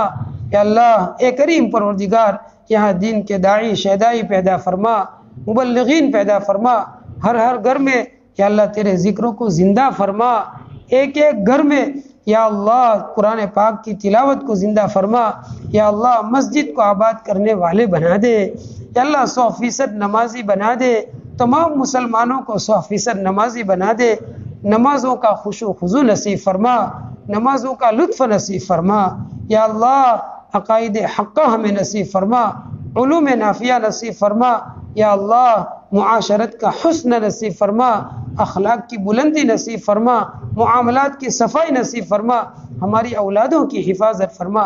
یا اللہ آج ہر طرف گناہوں کی ریلم پیل ہیں، اے کریم پروردگار ہماری اولادوں کی حفاظت فرما، یا اللہ ہر قسم کے شرور و فتن، آفات و بلیات، مکارہ سے یا اللہ برے اخلاق، برے کردار، برے اطوار، برے عادات، برے ماحول کا برا اثر لینے سے یا اللہ ہماری اولاد کی پوری حفاظت فرما۔ اے پاک پروردگار، نبی کریم صلی اللہ علیہ وسلم کا امتی جہاں کہیں ہو، اس کے ایمان و اسلام کی، جان و مال کی، عزت و آبرو کی، تجارت و زراعت و کاروبار کی، یا اللہ اہل و عیال کی ہر چیز کی حفاظت فرما۔ یا اللہ ہمارے جمع ہونے کو قبول فرما، یقیناً ہم ناقص ہیں اور ہم سے سرزد ہونے والے اعمال بھی ناقص ہیں، یا اللہ یہ تیری ہی تو محبت تھی کہ تو نے ہمیں جمع فرمایا، یا اللہ تیری ہی توفیق ہے کہ اللہ ہم سب تیرے دین کی بات کہنے اور سننے کے لیے جمع ہوئے، یا اللہ ہمارا جمع ہونا اپنی محبت کا ذریعہ بنا دے، یا اللہ خوشگوار انقلاب کا ذریعہ بنا دے، یا اللہ اے کریم پروردگار آج تک تجھ سے مانگ کر کبھی محروم نہیں ہوئے، اب بھی اور آئندہ بھی محروم نہ فرما، یا اللہ جو مانگا وہ بھی عطا فرما، جو مانگنے سے رہ گیا وہ بھی عطا فرما۔ الہی جئناک تائبین فلا تردنا خائبین، ربنا تقبل منا انك انت السميع العليم وتب علينا انك انت التواب الرحيم، وصلى الله تعالى على خير خلقه سيدنا ومولانا محمد وعلى آله وصحبه اجمعین۔ یا اللہ جو مانگا وہ بھی عطا فرما، جو مانگنے سے رہ گیا وہ بھی عطا فرما، جو نہیں مانگنا چاہیے تھا مانگ لیا نعم البدل عطا فرما، جو مانگنا چاہیے تھا نہ مانگ سکے اپنی شائع نشان عطا فرما۔ یا ربی صلی وسلم دائما ابدا علی حبیبک خیر الخلق کلہم برحمتک یا ارحم